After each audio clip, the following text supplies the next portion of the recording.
Olá, sejam bem-vindos à nossa última aula do Panorama Bíblico, último ou penúltimo. Vamos ver se a gente vai conseguir acabar o Apocalipse em uma aula só. Mas é o nosso último livro, né? Então terminamos aqui a nossa saga,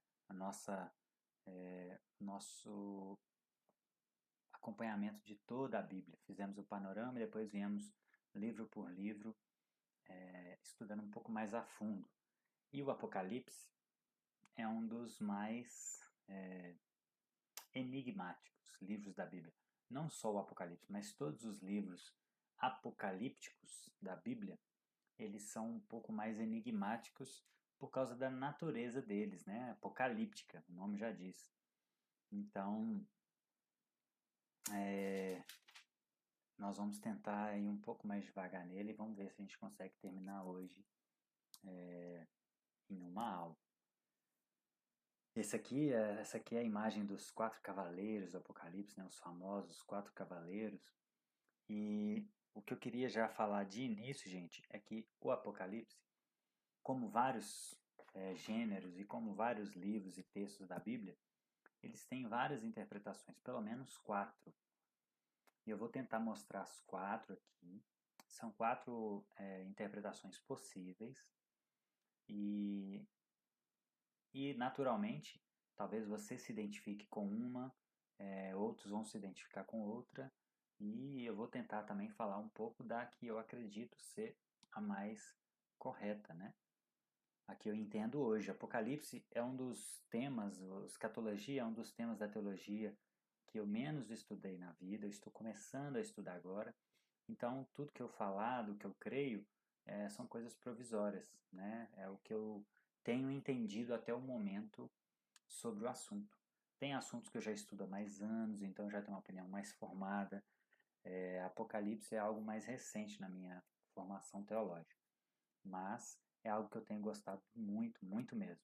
Principalmente porque eu achava que eram só questões insignificantes, se Jesus volta antes ou depois da tribulação, se o milênio é antes ou depois, enfim. Mas eu tenho percebido que existem questões no agora que influenciam a nossa vida agora, dependendo, assim como tudo na teologia, né? Dependendo da nossa forma de enxergar, isso pode afetar a nossa vida agora. Pode, não é uma certeza. Assim como existem igrejas que não evangelizam por crerem no determinismo, né, que Deus determinou todas as coisas de antemão, existem pessoas que acreditam no determinismo, mas evangelizam mesmo assim. Então, não é uma possibilidade, é uma probabilidade, não é uma certeza que isso vai acontecer, né? Então, o primeiro ponto que eu gostaria de falar é sobre o gênero literário de Apocalipse. Como eu já falei, é um gênero apocalíptico. E o Barker, nessa Bíblia NVI, né, essa referência aqui que eu estou trazendo, a Barker 2003, isso é da Bíblia de Estudos NVI, tá bom? Uma Bíblia excelente, a que eu uso como referência. Ele fala que uma das características do estilo apocalíptico é o estilo simbólico, do gênero apocalíptico, é o estilo simbólico. Então ele dá alguns exemplos. Por exemplo, lá em Apocalipse 1:20, João fala de este é o mistério das 7 estrelas que você viu em minha mão direita e dos 7 candelabros. Aí ele dá a interpretação. As 7 estrelas são os anjos das 7 igrejas. E os 7 candelabros são as 7 igrejas. Então, olha só. Ele falou nesse capítulo 1 aqui de 7 estrelas e 7 candelabros. Então, isso foi uma linguagem simbólica para descrever outras coisas. Então, existem pessoas que identificam, que leem o Apocalipse todo como literal. É uma possibilidade. Mas eu vejo muitas evidências no próprio texto que o próprio João interpreta, ou que o próprio anjo interpreta para João, que são simbólicos, né? São uma linguagem figurada. Assim como isso é muito comum nos escritos antigos e até hoje é muito comum, né? As músicas poéticas, por exemplo, são simbólicas, são símbolos, né? Então aqui existe um simbolismo. Outro exemplo, lá em Apocalipse 4:4, fala de 24 anciãos, né? Vi um arco-íris parecendo esmeralda, circuncidava o trono, verso 4, ao redor do qual estavam outros 24 anciãos. Eles estavam vestidos de branco e na cabeça tinham coroas de ouro. Então, o que seriam esses 24 anciãos? O Baker vai explicar no comentário aqui que isso se refere a todos os crentes, todos os cristãos salvos. E por que 24? Os números também são muito importantes no Apocalipse, nós vamos ver isso. Mas 24 tem a ver com 12 tribos, né? O antigo Israel eram 12 tribos e os apóstolos são 12 apóstolos. Então, 24 anciãos é a representação, né, de 12 tribos do Antigo Testamento e 12 apóstolos, representando os cristãos, entre aspas, né? O povo de Deus, representado pelos 24, pelos 12, os 12 tribos de Israel, ou seja, todos o povo salvo do Antigo Testamento, da Antiga Aliança, e os 12 apóstolos representam todo o povo salvo na Nova Aliança. Então Deus tem um povo só. Deus só tem um povo, né, no meu entendimento. Existem outras linhas, mais uma vez, existem outras linhas que acreditam que Deus vai tratar o povo gentil de uma forma, os judeus de outra, e a igreja de outro. É possível também. Mas, no meu entendimento, Deus só tem um povo. Seja ele que creu na vinda do Messias e seja ele que creu o povo do Antigo Testamento creu que o Messias iria vir. E o povo na Nova Aliança creu que o Messias já veio.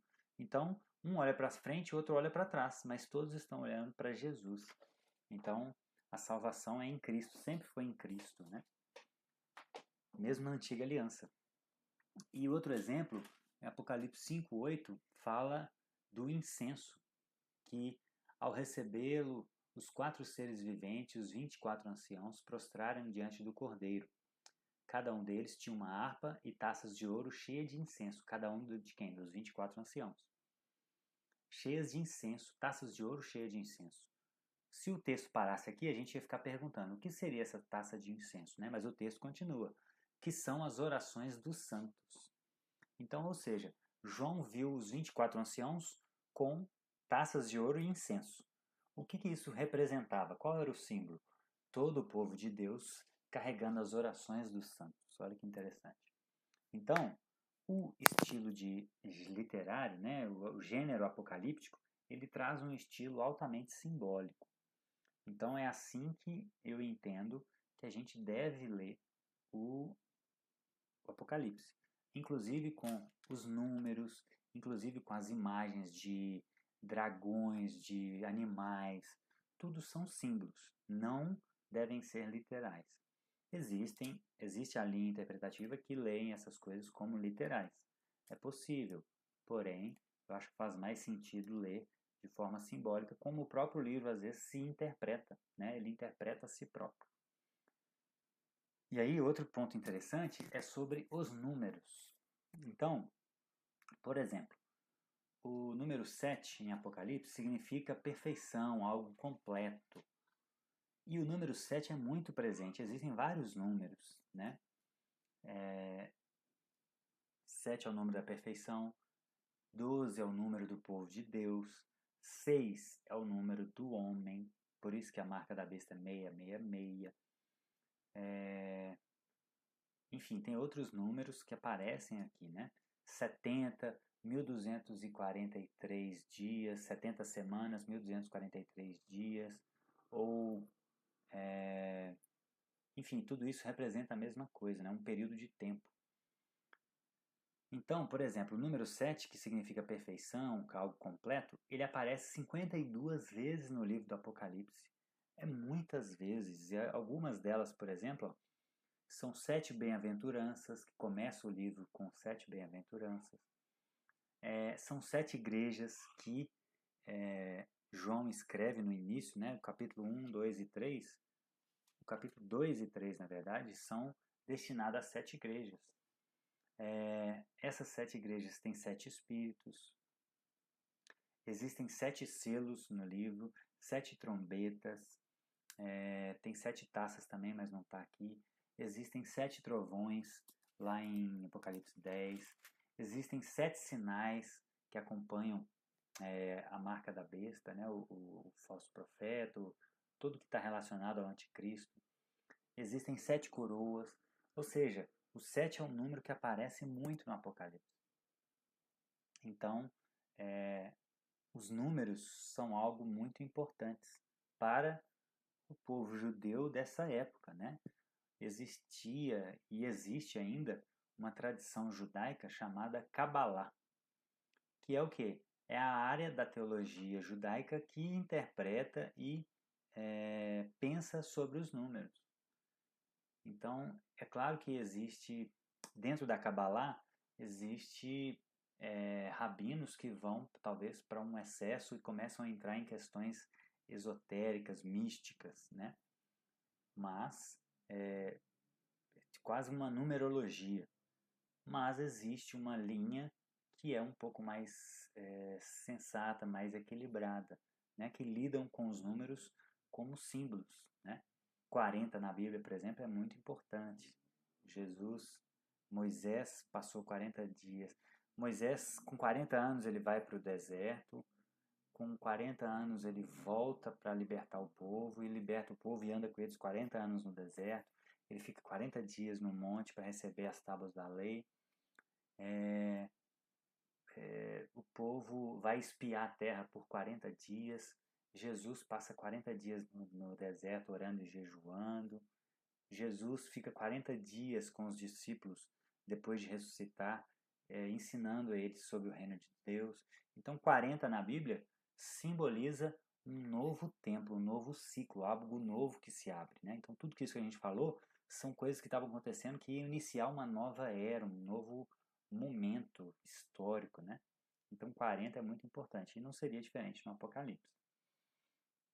Aqui, gente, é uma evolução das teorias, é uma ordem cronológica de como surgiu as teorias, e aí para vocês já se ambientarem com os nomes.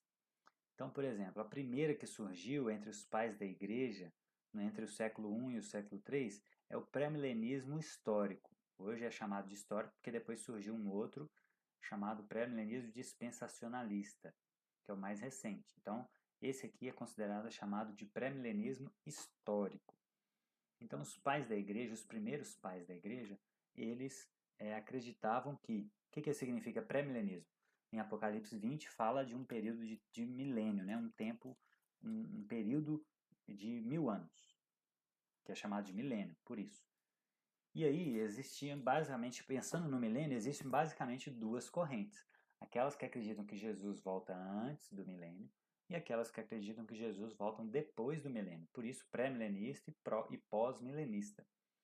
Então, essa linha aqui, pré-milenista, acredita que Jesus volta antes do milênio.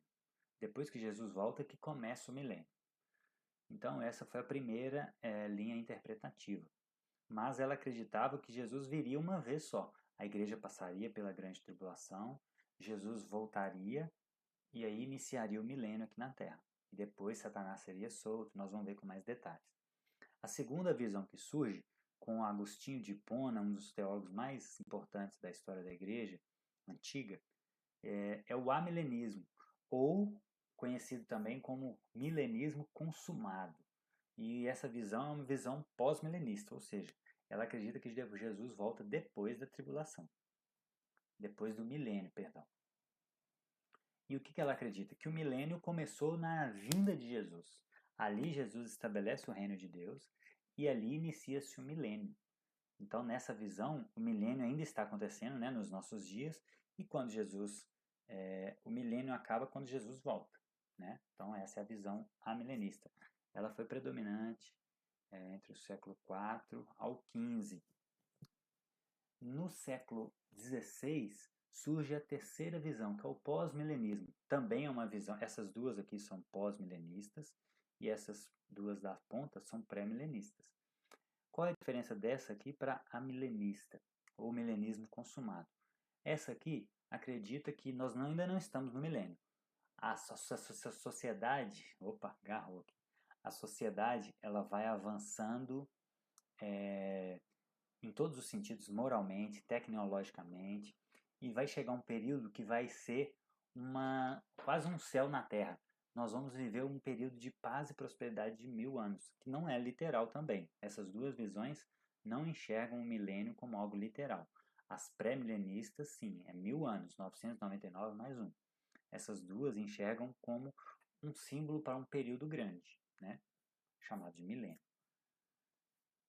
Então, essa aqui acredita que vai vir um período ainda de paz e prosperidade na Terra antes de Jesus voltar. Nós vamos reinar esse milênio com muita paz e prosperidade e depois virá o anticristo, a grande tribulação. Aí Jesus volta depois do milênio, entende? Então, essa é a terceira visão. E olha que interessante, ela surge no auge do iluminismo, olha. Por isso que é muito interessante. Tudo que a gente pensa é influenciado ou pode ser influenciado pela nossa cultura vigente, né? Por isso nós temos que tomar muito cuidado com a nossa interpretação da Bíblia. A gente tem que tentar fazer um trabalho, um esforço intelectual e espiritual para ver se o que a gente pensa não tem influências do nosso coração caído ou da nossa cultura vigente, né? Então a gente tem que tentar separar aquilo que é cultural da verdade. É difícil fazer isso, é óbvio, porque nós já estamos dentro de uma cultura, mas é um esforço, é uma tentativa. Tem que ser consciente, a gente tem que fazer essa tentativa, né? E aí, nesse período, o ser humano acreditava que ele poderia resolver os problemas da humanidade, nessa época, no iluminismo, depois do surgimento da modernidade. A ciência estava avançando muito. Aí eles vieram de um período que eles consideravam que eram de trevas, que era a Idade Média, onde a igreja sufocou muito o conhecimento. Teve um pouco disso, mas não é muito exagerado, né? A visão iluminista exagera muito o que aconteceu. As universidades surgiram na Idade Média, né? Os monges, estou estudando isso na minha pós-graduação agora, os monges salvaram a Europa na Idade Média. Porque quando o Império Romano cai, os monges mantiveram os seus mosteiros e lá eles aprendiam a plantar, a ler a Bíblia, a escrever a Bíblia, matemática, engenharia, eles construíam, tudo eles faziam. Então eles formaram as escolas da Idade Média. Os monges praticamente educaram a Europa durante toda a Idade Média. Então isso não é trevas, né? Isso é um exagero desse período iluminista. Teve alguns eventos que a igreja atrapalhou, sim, mas não foi isso tudo que eles falam, né? Então é um argumento falacioso e fora da realidade, né? É antirreligioso essa visão da Idade das Trevas. Então eles acreditavam que eles iam dar conta de tudo por causa do avanço tecnológico. E aí surge essa visão pós-milenista de que vai haver um período de paz e prosperidade aqui na Terra. Por isso que nesse período surgem as grandes viagens missionárias, John Wesley, Jonathan Edwards, vieram tudo desse período aí, o século XVII, século XVI. E eles foram pessoas que investiram muito em missões. De fato, esse período foi um período muito próspero para as missões cristãs, porque eles acreditavam nisso. Gente, agora nós vamos multiplicar o evangelho, as pessoas vão se converter. Houveram vários avivamentos que apontavam isso, o avivamento da Rua Azusa, por exemplo, o avivamento do país de Gales, que o país experimentou um fim de uma era de violência muito grande, então eles acreditavam que eles estavam começando a trazer o milênio, olha que interessante. Então por isso que eles acreditavam nessa ideia de que o milênio seria esse período em terra antes de Jesus voltar de paz. E aí, no final, no século XX ao XXI, surge a visão pré-milenista dispensacionalista. E o que é isso? A visão dispensacionalista, ela acredita, ao contrário do pré-milenismo histórico, que Jesus virá em duas fases. Ele, aqui ó, olha se dá para vocês verem aqui ó. Aqui, isso aqui tudo que eu estou falando tá aqui ó, comparação ó. Pré-milenismo, né? Depois da grande tribulação, Jesus vem, inicia-se o milênio, depois tem juízo final. Aqui o pré-milenismo é dispensacionalista, é o que eu estou falando agora. Ó. Nós estamos aqui nessa fase, vai começar a grande tribulação, vai começar o princípio das dores aqui. Jesus arrebata a sua igreja nesse momento, antes de começar a grande tribulação. Para essa visão, a igreja não passa na grande tribulação. Os pré-milenistas históricos acreditam que a igreja passa pela grande tribulação. Então a igreja é arrebatada aqui, segundo os dispensacionalistas, vem 3 anos e meio de paz, 3 anos e meio de grande tribulação, aí depois Jesus volta e inicia-se o milênio, e depois o juízo final. A visão pós-milenista, que eu falei agora, dos evangelistas do século XVII, XVIII, eles acreditam que a gente está aqui, vai chegar um momento que vai começar o milênio, paz e prosperidade na terra, depois Jesus volta com o juízo final. E a visão amilenista é que Jesus inaugura o milênio, que é o período de propagação do evangelho, onde vai acabar com a grande tribulação, a igreja passa pela grande tribulação, aí vem a segunda vinda de Jesus e o juízo final. Tá? Essas são as 4 visões. Aqui é a parte histórica, quando elas surgiram. As das pontas, a primeira e a última, são pré-milenistas, são essas duas aqui. E as do meio são pós-milenistas, tá bom? Então, para ficar mais fácil de vocês entenderem. Aqui já é um detalhamento maior de cada uma dessas visões. Ó. Então, olha só. Jesus vem na primeira vinda, né? Aqui é o pré-milenismo histórico. Jesus vem, o verbo se fez carne, ele morre, ressuscita, é assunto aos céus. E aí começa a era atual, que são os princípios das dores, né? Aquelas dores que Jesus fala. Deixa eu ver aqui, gente. Se eu tirar dessa... Vem guerras, vem rumores de guerra, peste, fome, e aí a era atual. Mas aí minha câmera vai tampar aqui, não adianta. Aí inicia-se o período da tribulação. 3 anos e meio de paz, né? Aqui o anticristo surge nesses 3 anos e meio de paz, que ele vai propor paz, ele vai propor solução de problemas. Essa é a última semana de Daniel, ó, segundo essa visão. Aí no meio da última semana, que é 3 anos e meio, que uma semana lá que simboliza 7 anos, né? Então, com 3 anos e meio, vem a manifestação do anticristo. Aí vem a grande tribulação. Aí vem a perseguição dos santos. Ou seja, para essa visão pré-milenista histórica, a igreja passa pela grande tribulação. E aí o anticristo é manifestado, aqui ele se manifesta como uma pessoa boa, né? Aqui ele rompe o pacto e começa a perseguição aos cristãos. No final desse período de 3 anos e meio, Jesus vem uma vez só. Aí ele vem nas nuvens, todo olho verá, como o Apocalipse diz, a ressurreição. Aí inicia-se o milênio, Cristo na terra reinando sobre as nações. Então, para essa visão, Jesus vai reinar aqui 1000 anos sobre as nações. No final dos 1000 anos, vem o juízo final. E a eternidade e o início de toda a eternidade, né? Aqui nesse reino milenar tem também o julgamento do lago de fogo, ó, o final da história do mal, né? O mal é extinto nesse momento aqui, durante esse momento, e aqui vem o trono branco, né? O juízo final e a segunda ressurreição. Então essa é a visão do pré-milenismo histórico. O pré-milenismo dispensacionalista, aqui, para ficar mais fácil, agora não está em ordem cronológica de aparecimento das ideias, né?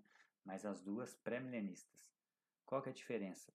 Aqui, ó, só tem uma segunda vinda, tá vendo? A igreja não é arrebatada aqui, ó, no início da última semana. Para os dispensacionalistas, nós estamos na era da igreja, existem dispensações, ó.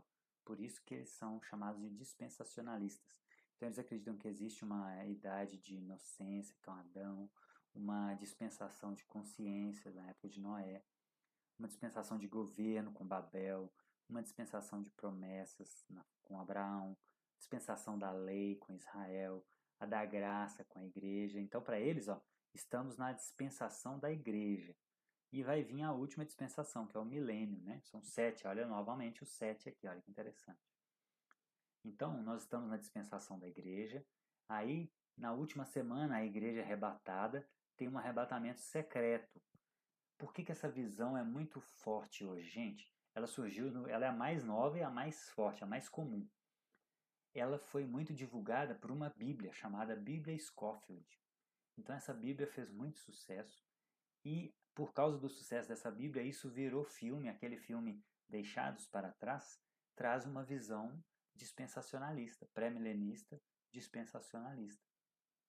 Porque os pré-milenistas históricos, eles são pós-tribulacionistas. Aqui, ó, o dispensacionalista é pré. Jesus volta antes da tribulação. Aqui, Jesus volta depois da tribulação. Então, eles são pré em relação ao milênio e pós em relação à tribulação. Então, são formas de caracterizar uma visão de acordo com o que está se pensando, se é a tribulação, se é o milênio, né? Então, os dispensacionalistas acreditam que Jesus volta, arrebata a igreja antes da tribulação, e aí começa um período de 7 anos, né, que eles chamam de bodas do Cordeiro. A igreja vai estar no céu desfrutando das bodas do Cordeiro. E nisso aqui na terra, os judeus ficam aqui e os não cristãos também. Ou aqueles que não estavam totalmente preparados. Então eles trazem uma certa hierarquia de cristãos, né? Aqueles que estão firmes, aqueles que estão mais ou menos. Os que estão firmes, preparados, sobem. Os que estão mais ou menos, que precisam de aperfeiçoamento, ficam para a grande tribulação, junto com o povo de Israel, né?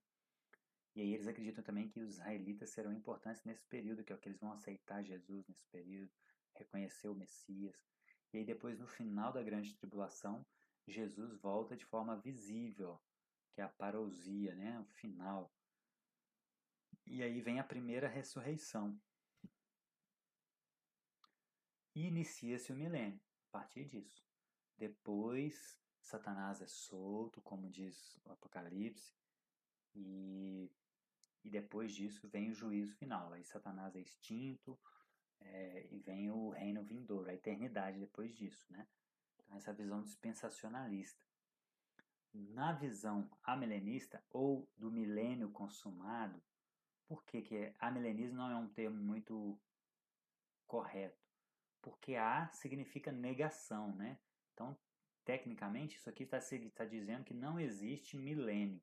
E não é isso. A ideia é de que o milênio já está sendo consumado, né? Segundo essa visão. Então, o milênio já começou e Jesus volta depois do fim do milênio. Então, Jesus vem e instaura o milênio, inicia-se o milênio. O reino de Deus vem para a terra, é inaugurado. E aí, olha que interessante. Satanás é amarrado, né? O Apocalipse 20, que fala sobre o milênio, ele fala sobre esse amarramento de Satanás. Então depois nós vamos, e talvez isso aí vai ficar na próxima aula, nós vamos tentar explicar um pouco mais detalhadamente como é a visão milenista, que é a que eu acredito e a que eu tenho mais informações, né? Então Satanás aqui é amarrado para quê? Não que Satanás não atue no mundo, mas ele é amarrado para não enganar as nações, né? Que é isso que o texto diz. Ele foi amarrado e foi lançado no abismo, fechou, pôs um selo para impedir de enganar as nações, até que terminasse os 1000 anos. Então aqui Satanás é amarrado para não enganar as nações. Em qual sentido? De não impedir que o evangelho propague. Porque aqui o reino começa, é o reino do evangelho, é o reino que o evangelho tem que ser pregado para todo mundo. Antes daqui, as nações tinham que ir a Israel para conhecer a Deus. Com a vinda de Jesus, agora Jesus deixa de habitar no templo de Israel para habitar no coração de cada cristão. E aí a igreja tem que sair. Então antes era uma força centrípeta, de fora para dentro. Agora a ação de Deus é uma força centrífuga, de dentro para fora. De Israel, que é onde Jesus veio, ele manda os cristãos para todo mundo. Por isso que o evangelho avança muito nos primeiros anos da igreja e continua avançando, né? E Satanás está amarrado para não enganar as nações. O evangelho não pode ser impedido. Ele pode atuar no mundo, ele pode gerar dor, ele anda ao redor da gente querendo alguém para devorar. Mas o evangelho não pode ser impedido. Então, gente, Satanás aqui é amarrado para não impedir o avanço do evangelho. E aí o milênio vai durar até a segunda vinda de Jesus. Aí, na última semana, é a besta que surge, o anticristo, a grande tribulação, a igreja passa pela grande tribulação nessa visão, e aí no final da grande tribulação, porque a igreja ela tem que ser provada, né? Assim como a igreja no início foi perseguida, Deus não livrou ela da perseguição até o século IV do cristianismo, até com a ascensão de Constantino no poder. No fim dos tempos não vai ser diferente. A igreja vai passar pela grande tribulação. E acredito eu, né, tentando entrar na mente de Deus. Isso aqui é uma conjectura minha, tá, gente? Aqui, ó, Jesus tinha acabado de vir. Então os cristãos aqui estavam mais perto, estavam numa cultura menos materialista. Então aqui a igreja era mais saudável e mais fiel, e por isso que ela suportou tanta provação, tanta perseguição, né? Aqui nos últimos dias a Bíblia fala que haverá uma grande apostasia. A gente vem numa cultura muito frouxa moralmente, espiritualmente. Então a igreja aqui, ela deve passar pela grande tribulação exatamente para ser provada, é a última prova para ver de fato quem vai suportar essa provação para viver o reino eterno, o mundo vindouro, né? O reino vindouro de Jesus. A Nova Jerusalém é algo muito grande, então tem que ter uma provação muito grande aqui para ver quem é e quem não é de fato. E a Bíblia já adianta, né? Haverá uma grande apostasia nos últimos dias. E a gente já tem visto sinais disso. E aí, no final dessa tribulação, dessa grande tribulação, deixa eu voltar para o modo aqui. Ó. No final dessa grande tribulação aqui, ó, a igreja, Jesus volta, né? Há o arrebatamento. Então nós somos tirados desse mundo. Aí existem linhas que acreditam que a Terra será destruída e refeita. Outros acreditam que a Terra não será destruída, mas ela será apenas restaurada. Mas o que há de comum nessas duas visões, dentro dessa visão amilenista, é que nós vamos viver na Terra, né? A linha dispensacionalista, alguns acreditam que nós vamos viver em outro lugar, não nessa Terra, que essa Terra vai ser extinta. Essas visões acreditam que ela vai passar por uma grande provação, uma grande mudança, mas nós vamos viver na Terra restaurada, né? Um novo céu e uma nova terra que se encontram. A nova Jerusalém que desce do céu, né? Essa é a expressão bíblica. E aí depois dessa provação aqui na Terra, desse refinamento, né? Usando a linguagem apocalíptica, né? A Terra vai passar pelo fogo ao juízo final, né? Jesus ele faz o acerto de contas com todas as pessoas, ele finaliza o mal, ele lança Satanás, os seus anjos e todos aqueles que rejeitaram a graça de Deus no lago de fogo. Essa é a segunda morte, né? A primeira morte são as pessoas que morrem aqui, ó, em vida, né? E a primeira ressurreição nessa visão são as pessoas que morrem em Cristo aqui. Então, a primeira ressurreição é quem morre em Cristo aqui e vai para o céu. Aguarda a segunda vinda de Jesus para voltar para a terra. E a primeira morte é aqueles que morrem aqui e já vão para o inferno. E aqui Jesus ressuscita as pessoas para serem lançadas no lago de fogo, né? Que mais uma vez não necessariamente é literal. Pode ser um símbolo de algo muito terrível. Né? A ausência de Deus é algo terrível. Deus é luz, Deus é bom. A ausência dele é trevas, maldade. Então, mesmo que não seja um lugar de fogo, de literal, é um lugar terrível. Né? Então, não necessariamente precisa ser um lugar que tenha fogo, as pessoas nadando no fogo, né, e se queimando. Lembrando, mais uma vez, é uma linguagem apocalíptica. É um símbolo para ilustrar algo muito terrível. E aí, finalmente, vem os novos céus e nova terra, nova Jerusalém. Então, e ela é descrita em termos de cidade. Olha que interessante. O mundo começa lá no Éden com um jardim e vai terminar com uma cidade-jardim, né? Uma junção daquilo que o homem fez em terra, né? Criou cidades, criou estruturas, e Jesus vai juntar essas duas coisas, a cidade dos homens aqui, dos homens entre aspas, né? Porque Deus é o criador de todas as coisas, né? Deus ele colocou o homem para cultivar essa terra e para desenvolver a terra. Então, muitas das coisas que o homem faz, indiretamente, Deus está por trás disso, seja permitindo, seja influenciando o homem, né? Então, a Nova Jerusalém é uma mistura de céu e terra, de jardim e cidade, né? Uma cidade-jardim. Então, essa é a visão do milênio consumado. E a visão pós-milenista, né? É aquela que eu falei, que Jesus vem, tem um período de tribulação, né? O princípio das dores, haverá um milênio de muita paz e prosperidade, Jesus volta e inicia-se a eternidade. Tá? Então essa é a visão pós-milenista. Aqui, ó, o Apocalipse em 7 fases. Aqui, nós já vamos entrar na descrição de uma das interpretações, que é a visão amilenista, ou milênio consumado. Então essa visão enxerga que, como eu disse no princípio, Apocalipse é feito de símbolos, e esses símbolos, eles descrevem alguma coisa. Então essa interpretação, que é a que eu acredito ser mais perto da verdade, né? Mas não é algo taxativo, outras podem ser verdadeiras também.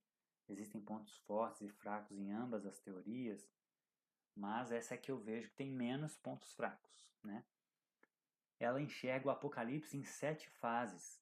As visões pré-milenistas, por exemplo, elas leem o Apocalipse de forma contínua. Inclusive, existem 4 linhas interpretativas com relação a isso. Eu não coloquei o slide aqui, mas existe a linha preterista, ou seja, pretérito, né? É aquela que enxerga o Apocalipse apenas como algo que já se cumpriu no passado, que diz respeito ao contexto de João. O anticristo era Nero, era Domiciano, que perseguia os cristãos, então não tem nada com o futuro, ou pouca coisa. Mas essa linha enxerga que tudo isso já se cumpriu, a linha preterista. A linha historicista entende que diz respeito à longa cadeia de acontecimentos que vai de Patmos, né, onde João estava, até o fim da história. Essa é a linha que eu acredito, né? A historicista é a linha amilenista. Ou seja, ela fala de assuntos do passado, do presente e do futuro, né? Esses 3 tempos. Existe a linha futurista, que situa o livro sobretudo no tempo do fim, que tem pouca coisa falando da época de João ou da nossa era, mas tem a ver só com o fim. E a linha idealista, que considera um conjunto de quadros simbólicos de verdades perpétuas, como a vitória do bem sobre o mal. Então essa linha idealista, ela relativiza tudo. É diferente de símbolos. Símbolos, a interpretação de simbologia não quer dizer que tudo não existe, não vai acontecer coisas. A questão é a linguagem que é diferente, né? Vai haver um anticristo, uma pessoa que vai ser o anticristo aqui na Terra. Mas aí ele chama esses 2 anticristos de a besta que emerge do mar, a besta que emerge da terra. São duas figuras diferentes, uma política e outra religiosa. Mas é uma figura de linguagem para falar de uma pessoa que de fato vai subir na terra, vai vir nessa terra numa pessoa física, literal. Mas usa desse símbolo. Então, isso é diferente dessa linha idealista, que considera um conjunto de quadros simbólicos de verdades perpétuas. Então, essa é a que mais relativiza, não relativiza, mas ela simboliza ao extremo, a ponto de afirmar que o livro está querendo só contar a vitória do bem sobre o mal, mas não que vai haver um anticristo de fato, enfim. Então essa é eu acho que é a mais difícil de ser verdadeira. Então essas são as 4 linhas. A visão amilenista, a visão pré-milenista, as visões pré-milenistas leem o Apocalipse de capítulo 1 até o capítulo 22 como uma história linear, do início ao fim. Então, as coisas que acontecem no capítulo 4 são depois, cronologicamente, do que acontece no capítulo 1 e assim sucessivamente, tá? Essa é a visão pré-milenista. A visão amilenista, que é o que eu acredito, ela enxerga o Apocalipse como se ele fosse escrito em 7 fases, ou seja, ele conta a mesma história 7 vezes. Qual história? Da primeira vinda de Jesus até o fim dos tempos, até o fim da história.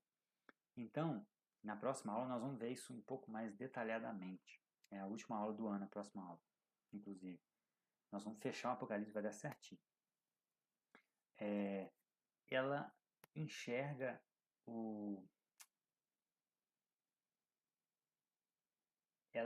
que João está contando a mesma história 7 vezes. E cada vez que ela conta, ela enfoca num aspecto diferente. Então, no capítulo 1 até o 3, o foco são as 7 igrejas.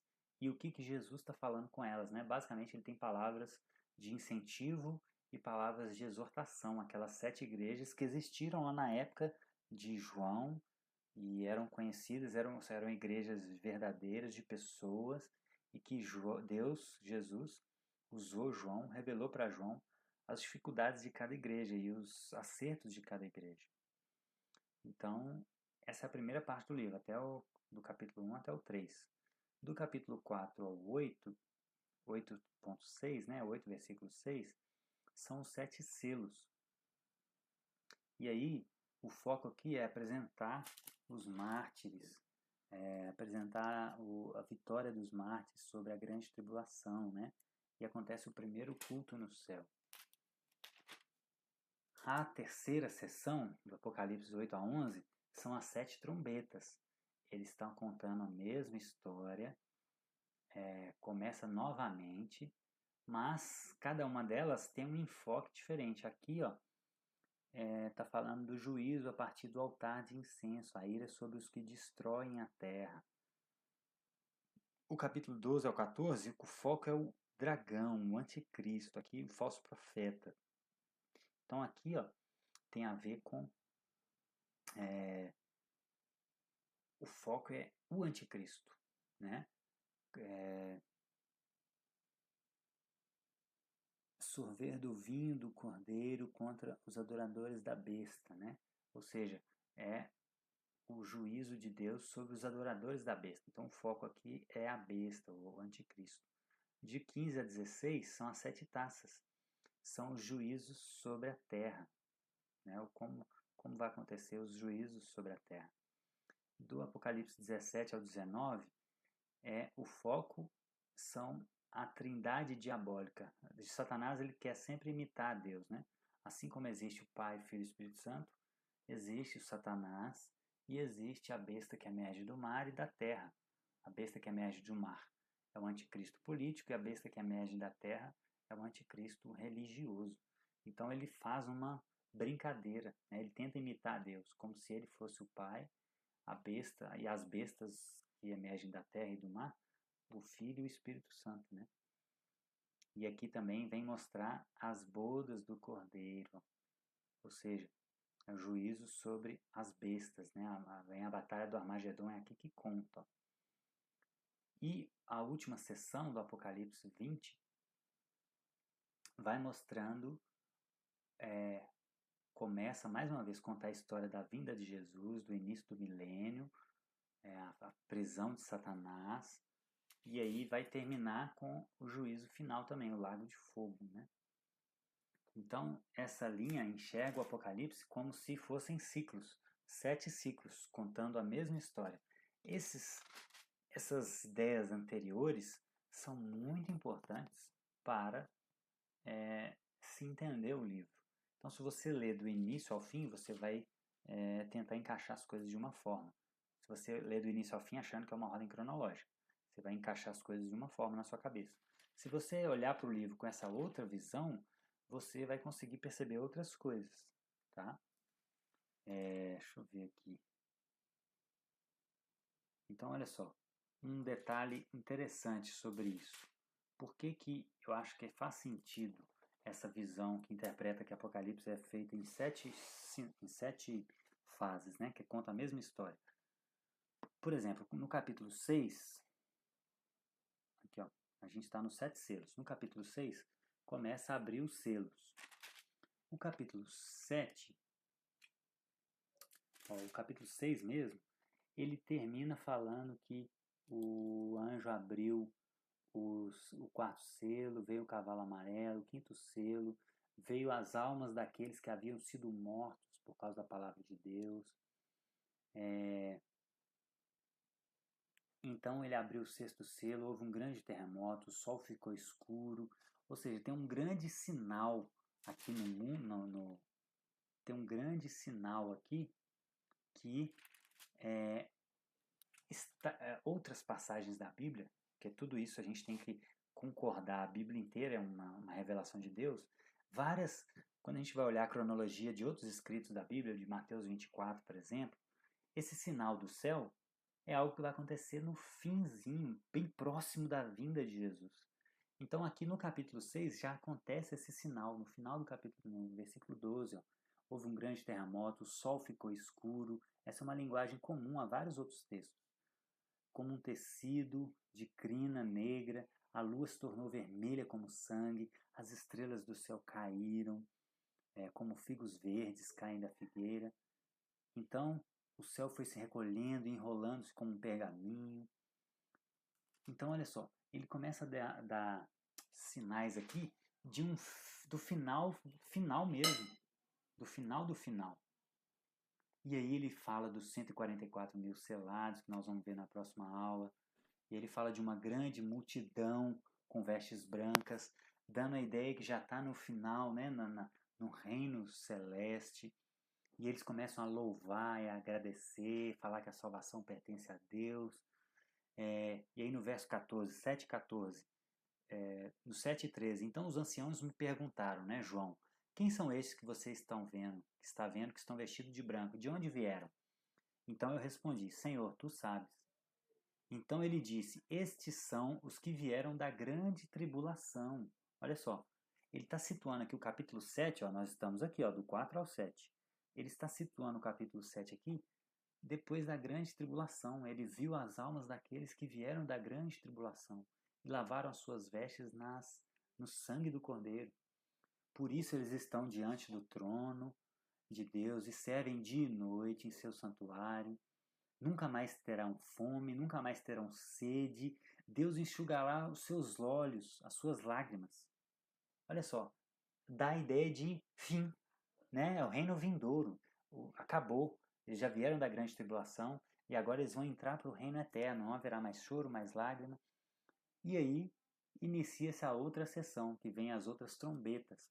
Aí ele vai falar de granizo, de morte, de fogo. Ou seja, parece que ele começa a contar uma outra história, enfocando outro ponto, né?